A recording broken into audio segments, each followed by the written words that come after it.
ለግላጋዋ ወጣት ቦኒ በቃኝ ብላ በራሷ ላይ መፍረድ እንዴት አስቻላት?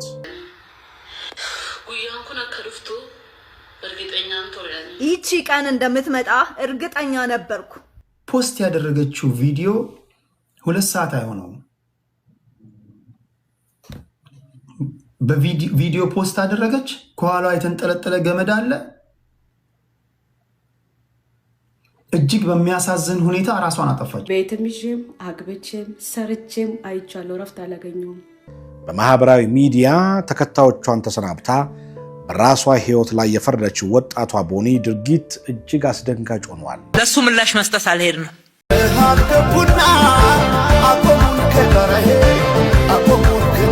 ኮሜንት በኔጌቲቭ ኮሜንት ነው ራሷን ያጠፋችው የምትሉ ሰዎች አንደኛ የቦኒን ታሪክ የማታውቁ ሰዎች ናችሁ። አታቋትም ቦኒን ማለት ነው። ሁለተኛ አፋን ኦሮሞ መስማት የማትችሉ ሰዎች ናችሁ። ልተርጉምላችሁ።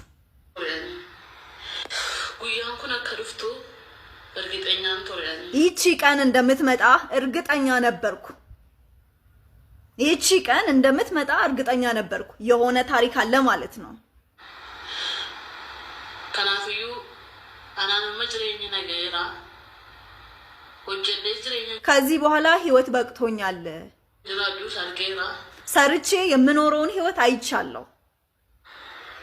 ወርን ሲንገድቺ ሰዲፋማ ማቲንኮ ቦሎቲኮ ህሪዮንዲኮ እንዲኬሰ ይፋሙ ጉዳና ጎዳ አናን ከናቦዴ በቆና ከናገኑ እኔ ከዚህ በኋላ እረፍት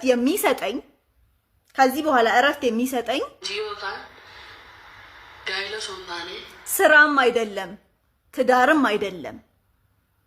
ትዳርም አይደለም። ኮሜንት አላለችም። የእናንተ ኮሜንት አላለችም። ከነቦዴ በቆና ናገኑ ዱቆፋል ከዚህ በኋላ እረፍት ለኔ የሚሰጠኝ ብቸኛው ነገር ሞት ነው። ይሄ ነገር እንደሚመጣ አውቃለሁ። አንድ ሴት ከምትኖረው ወንድ ጋር ደስተኛ ከሆነች ዝና አላት። እቺ ልጅ ከመንገድ ላይ እግዚአብሔር ያነሳት ልጅ ነች ቦኒ ማለት። የቦኒ አሟሟት የብዙዎችን ልብ ከሰበረው በላይ በእርሷ ስንብት ቪዲዮዎች ኮመንት ላይ ከሞት ጋር የሚታገሉ ወጣቶች ራሳቸውን በአደባባይ መግለጣቸው ደግሞ አስደንጋጭ ሆነዋል። ቦኒን ጨምሮ በማህበራዊ ሚዲያ ልቅና አሉታዊ ገጽታ ሰለባ የሆኑ ብዙዎች ከመሆናቸው በላይ ሞትን በአደባባይ አውጆ የመሰናበት ልምምድ እጅግ አሳሳቢ ሆነዋል። ማናቸውም በዚህ ዓለም ላይ እስካለን ፈታኝ ሁኔታ እንደሚገጥመን እሙን ቢሆንም በፍጹም ሞት መፍትሄ አይደለም፣ እረፍትም አይደለም። እደግመዋለሁ፣ በፍጹም ሞት መፍትሄ ሊሆን አይደለም።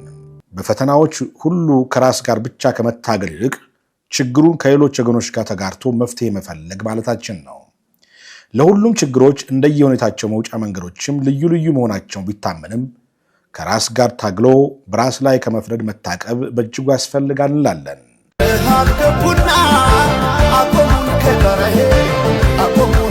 ለምን ፒያሳ ላይ አልተሰራም ተመልሶ ቢባል ከሆነ እንዴ ይሄን ሁሉ ነዋሪ የት እናስቀምጠዋለን? ቀድመን ሌላ ቦታ ቤት ካልሰራን።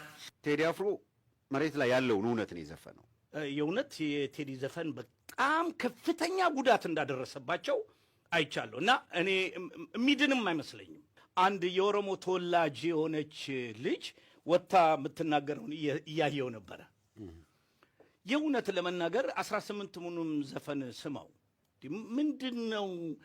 ኦሮሞን አልተናገረ፣ ኦሮሞን የሚነካ ነገር ወይንም ወደዛ የሚጠጋ ነገር እንኳን አልተናገረ። ምንድነው ወጣችሁ እንደዚህ የምትንጫጩት ትላለች። እና እኔ የኦሮሞ ተወላጆቹ ብቻ አይደለም ይሄ ካድሬው የሚባለው ሁሉ እንዴት እንደታመመ ምን ላይ እንዳሉ በቃ አሁን ያሉበትን ደረጃ የእውነት በአንድ በኩል መንፈስም እየመሰለ ይመጣ መንፈስ ነው። በደንብ እየጮኸ ያለው አሁን መንፈስ ነው እና መንፈሱን ደግሞ ጸበል አይደለም ዘፈኑ ነው የነካው። የትኛው ነዋሪ ነው ቤቱ ተገንብቶለት ቤቱ ተመልሶ ያልገባው? ማን የገባበት? ከየት መጥቶ? እስኪ ከሌላ ቦታ መጥቶ እነኚህ ቤቶች ውስጥ የገባውን ሰው ኢንተርቪው አድርጎ በራሳቸው ያቀርቡ። እነኚህ የሚከራከሩ ሰዎች እንማርበታለን። ስለሌለ ሙሉ ኮንፊደንስ አለን።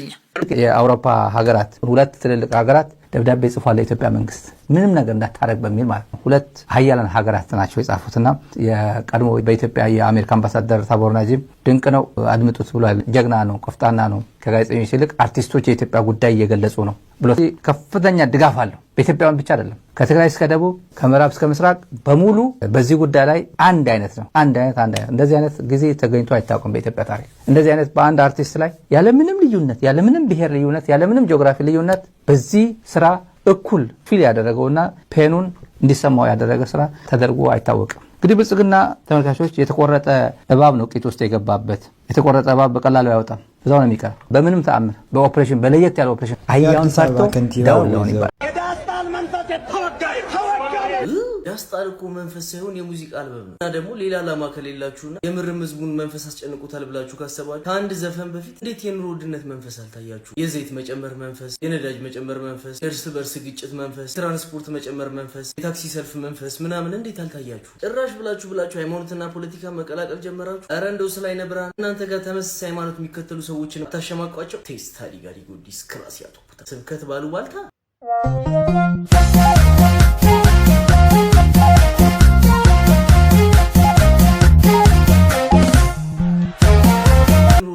መንፈስ አልታያችሁ? የዘይት መጨመር መንፈስ፣ የነዳጅ መጨመር መንፈስ፣ የእርስ በርስ ግጭት መንፈስ፣ ትራንስፖርት መጨመር መንፈስ፣ የታክሲ ሰልፍ መንፈስ ምናምን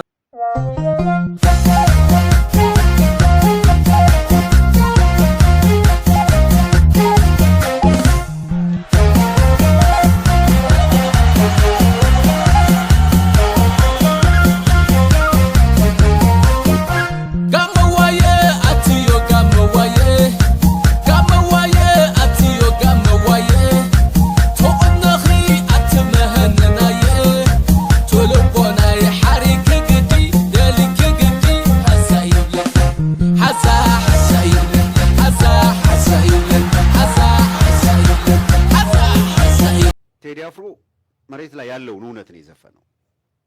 ሪያሊቲውን ያቀነቀን የሚል ዲፌንድ የማድረግና ልክ ነው በቃ ይሄንን እውነት መቀበል ያስፈልጋል የሚሉ ደግሞ በጣም በርካቶች እንዳውም በጣም ፖለቲካውን ይመራሉ የሚባሉ ሰዎች ደግሞ እንደዛ አይነት አስተያየት ይዘዋልና ግብ ነው።